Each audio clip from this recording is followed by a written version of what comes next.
Now, the difference between storytelling and story building, which is very well described in the book, is storytelling. You can pick anything. You can pick a real story, and a lot of leaders do that to inspire, to motivate, to exemplify employees and the rest of the organization. It could be a real story, it could be fictional, but that's not their story. It's not their behavior. It's not their commitment. It's not their heart, their mind there, who has the power to make people stop, think, and then be motivated to change. I'll give you just one example, which is one of the many stories I built within that telecommunications company.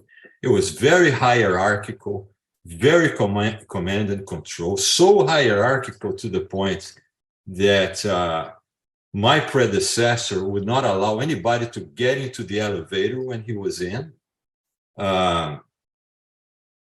So don't want to interact with the hoi polloi in that organization. It's amazing. Yeah. So, you know, the key executives had their own call center to be well served.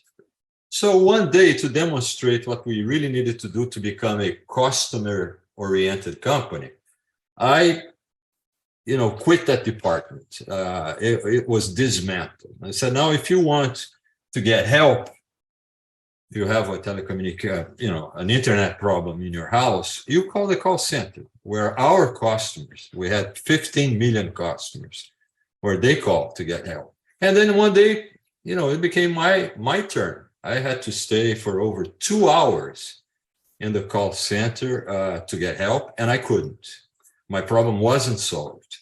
But the kid, a 19-year-old college student on the other end of the line, was doing everything possible to help me out. So I've learned a lot from that call, and ended up inviting that kid and 3 of his peers to make a presentation to my vice presidents on what we needed to do to enable them to help our customers better.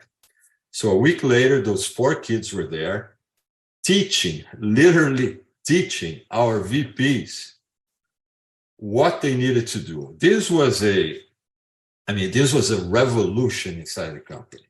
A hierarchical company where top managers are not told what to do. They are the ones who tell what people need to do. We're being told by these guys without a college degree yet what to do.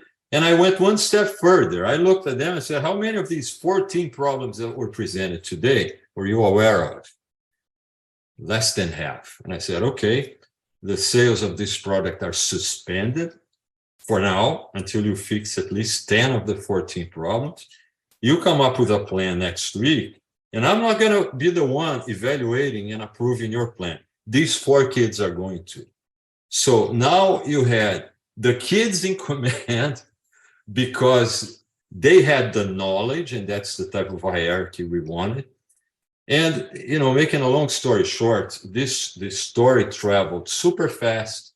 I asked my corporate communications guys to write the story of the kid, not my story, but his story, and what he had done, what his contributions had been. Everybody was talking about this. And 2 or 3 weeks later, this story was the cover of the most important business magazine in the country. So this is what story building, story making is, and how different it is from just telling a story that somebody else came up with.